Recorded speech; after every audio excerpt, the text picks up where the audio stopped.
One of the first jobs I had after graduating college was being a teacher assistant at an elementary school that Pang worked at. At the time, my mom was a hairstylist, and she informed us that one of her regular clients was the superintendent in the school district that we worked in. Now, over the years, my mom would share us the interactions that she had with our superintendent and how she bragged to him about us. Though I never met him, I started to feel like I knew him through my mom. In the last year of being a teacher assistant, I finally got to meet him. One day I saw my principal showing someone around school who was dressed in suit and tie, and when my principal approached me with his guest, he introduced him, emphasizing to me that this was the school superintendent, Dr. Tyne. Now, I was filled with excitement because I finally got to meet my mom's client, and I proceeded to call him by his first name, even though my principal clearly indicated that he was Dr. Tyne. In the moment, he wasn't my boss's boss, but rather he felt more like a mutual friend. And thankfully, Dr. Tyne was very kind and very pleasant. But looking back, I realized that the different relationships I had with him, how I was connected with him, and how it might have been helpful to address him as my boss's boss and then eventually my mom's client, because we were in the school setting. Having the right understanding of who this person was could be really important. And I think it was fine addressing him as my mom's client, but it was also important that as an employee in the school district, to recognize him as my superintendent. Now, this morning, we're going to talk about something similar. We're going to talk about recognizing who Jesus is. Over the last few months, we've explored who Jesus is through his 7 I am statements. Each one of these declarations help us understand his identity. This morning, I wanted to recap each of these statements and then wrap up this series by giving us some time to reflect who Jesus is to you. In Jesus' very first I am statement, he says, "I am the bread of life." Fitting because the day before Jesus made the statement, he fed 5,000 men with 5 loaves of bread and 2 fish. Now, it wasn't any luxurious meal of any sorts, but it was simply what they needed to sustain them. This miracle occurred near the Jewish festival Passover, which commemorated the Exodus when Moses freed their ancestors from slavery in Egypt. After their liberation, they spent 40 years wandering in the desert, but God provided them with manna, a bread that came from heaven to sustain them. The term bread of life was used to reference this manna while they were in the desert. So when Jesus says that he is the bread of life, it is a direct connection that he is the God who sustains them. He tells them that he is the sustainer for them as he was the sustainer for their ancestors. In connection to the Exodus story, Jesus' second I am statement, "I am the light of the world," is also a direct connection to the Exodus story, and it connects to the pillar of fire that guided the Israelites through the desert. Now, God promised the Israelites that he would give them land to live in, and after they escaped slavery in Egypt, they didn't know where to go, but God guided them through the desert to the promised land as a pillar of cloud by day and a pillar of fire by night.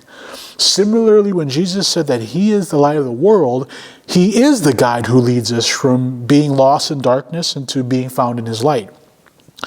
Now, at the Feast of Dedications or Hanukkah, Jesus makes his third and fourth I am statement. "I am the gate for the sheep, and I am the good shepherd." The feast was spent celebrating time way back when the temple was rededicated to God after it was taken over by Greeks who worshipped other gods and idols. It was also a time where spiritual leaders contemplated and reflected on what happened that caused their spiritual leaders to forfeit their temple and to give up their faith in God. See, shepherd was an image that the Israelites used to describe leaders who were supposed to care and protect the people that they were responsible over.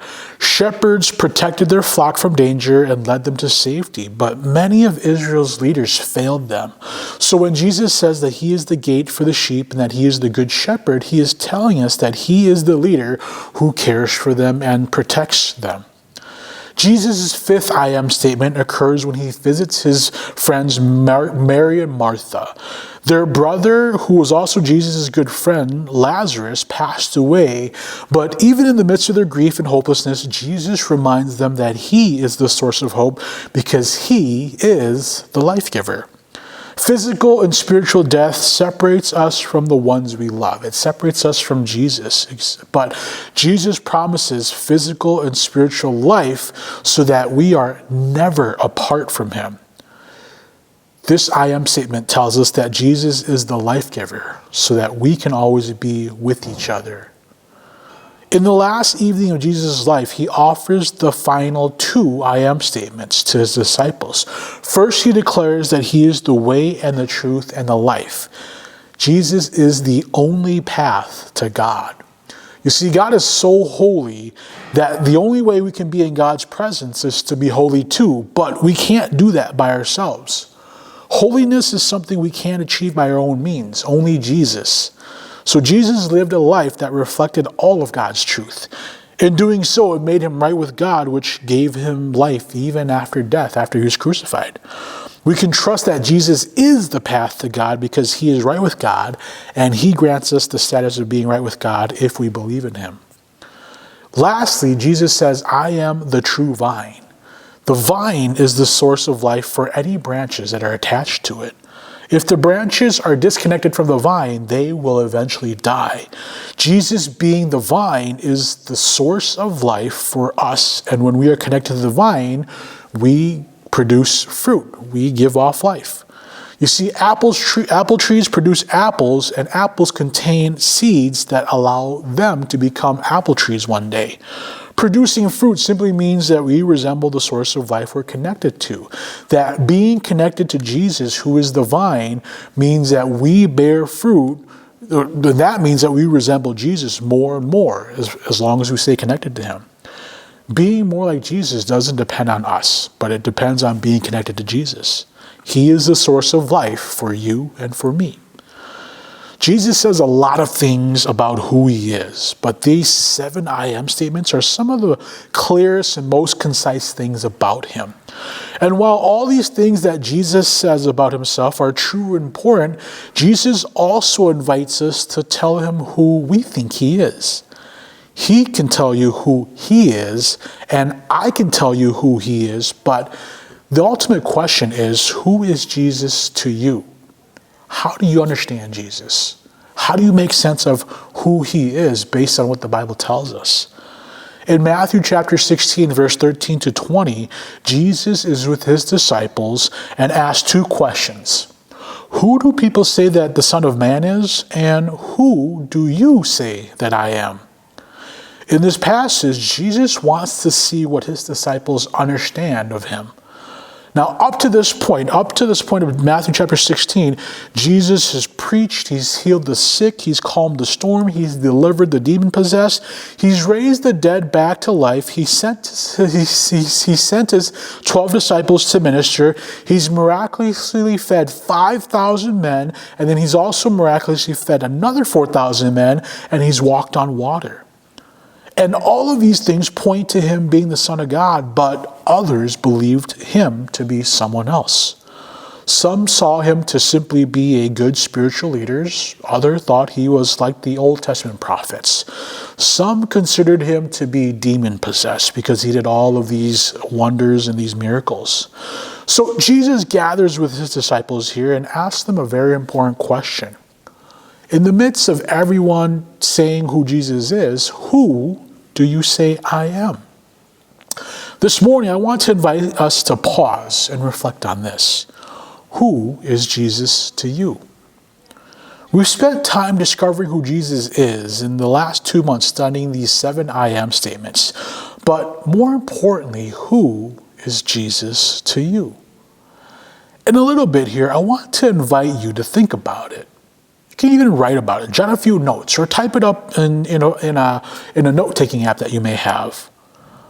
I also want to invite you to share this with someone else. Often when we come to service, we hear and learn about Jesus, but I think the important thing is, how does all of this inform you, And how does it inform you about who Jesus is, more importantly, to you?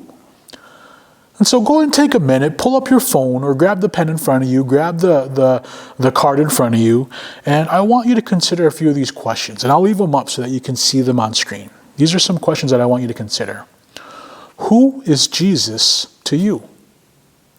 How do you understand these I am statements and how they affirm your understanding of Jesus? How do these I am statements challenge your understanding of Jesus? Which statement or statements resonates with you the most and why? And on the flip side, which statement or statements resonates with you the least and why? And then consider, how do these statements challenge you to examine your understanding of Jesus? Contrast how you understand Jesus to what Jesus actually says. How do these statements deepen your understanding of Jesus? And what questions do you have about who Jesus is? I'm going to give you some time to think about these, and so individually reflect on these questions. I invite you to go through all of them, or if you want to pick a few, or maybe if you just want to hone in on one. And in a bit here, I'll bring us back together, and I'll invite you to share something you discovered with your neighbor. So go and take a couple minutes here and reflect.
All right, let's bring it back.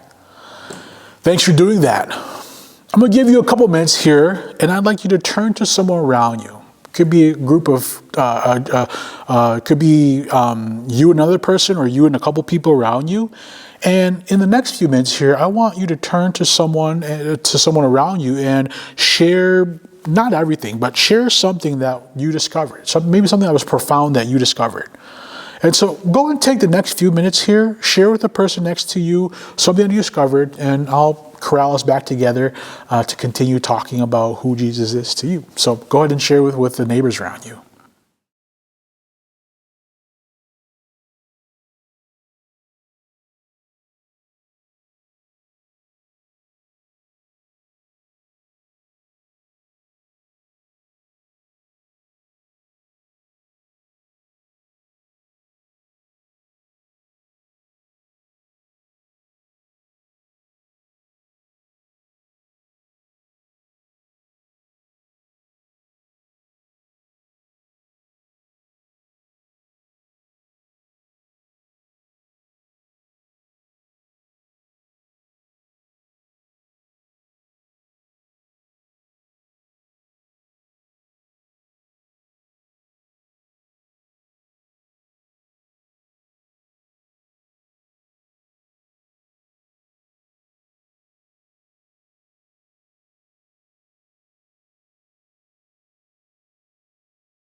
Now, thinking about these things and sharing with others is valuable and important. And so thanks for taking some time to reflect and share with each other about it. Now, after Jesus asked his disciples, "Who do you say I am?" one of his disciples, Peter, responded with an answer and said this to Jesus: "You are the Messiah, the Son of the living God." What was significant about this answer was that it was a correct understanding of who Jesus was, who Jesus is. During a time where some were confused, uncertain, or maybe just ignorant, Peter recognized Jesus to be the anointed or the chosen one. That's what Messiah means, chosen. Jesus was the chosen one who was going to rescue all of them from their troubles and establish God's kingdom. Jesus, in response, blesses Peter, gives him an important role in establishing the church, and gives him power and authority to lead the church. All this to say, it matters how we see Jesus. It matters how we see who Jesus is. And we must continuously seek the truth of who Jesus is. In light of the I am statements, we know that Jesus is our sustainer, our guide, our protector, our life giver, our path to God, and the source of life. Unfortunately, there are many things that can look like this and can compete with who Jesus is. We can't make the mistake that those things are Jesus, or those things plus Jesus can make us whole or right. If Jesus is the only path to God, we have to be sure that we know the true Jesus. There are so many things that we are aware and unaware of that takes our focus off Jesus. Sometimes it might even take our faith or our hope away from Jesus, but let us stay true to Jesus, who reveals himself to us as the living God who cares for us. We've seen how the Bible has shown us who Jesus is. I encourage you to continue to discover what the Bible has to say about Jesus and who he is to you, and lean into who he says he is. We experience God's blessing when we know who he is. So let us continue to know and understand who he is to us. Let me pray for us. God, we thank you for revealing to us who you are throughout Scripture. Specifically in these 7 I am statements, you reveal to us an important truth about your identity, Lord. But what's more important is being able to understand who you are in our lives, who you are to us, who you are to me, and who you are to all those around us. And so God, continue to move into our hearts, allow the Spirit to guide us as we learn who you are. And let us hold true and fast to who you are, because we know that our entire faith depends on it. Think about how you asked the disciples, what do others say, or what do others say who I am? And then Jesus, you turned to your disciples and you asked them, who do you say I am? And in Peter's response, you blessed him.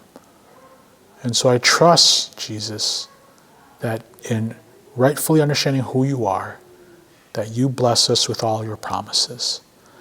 So may we continue to have a fervor, may we continue to have a desire, Lord, to know who you are. We thank you for being the living God who reveals yourself to us, Lord, in a personal way. And may we continue to draw to you and discover who you are in our lives. We thank you. Pray in your name, Lord. Amen. Well, River of Life Brooklyn Park, I'll be with you next week, and we're going to jump into a brand new series about finding rhythms using spiritual exercises to connect with Jesus. And so I'll see you next week.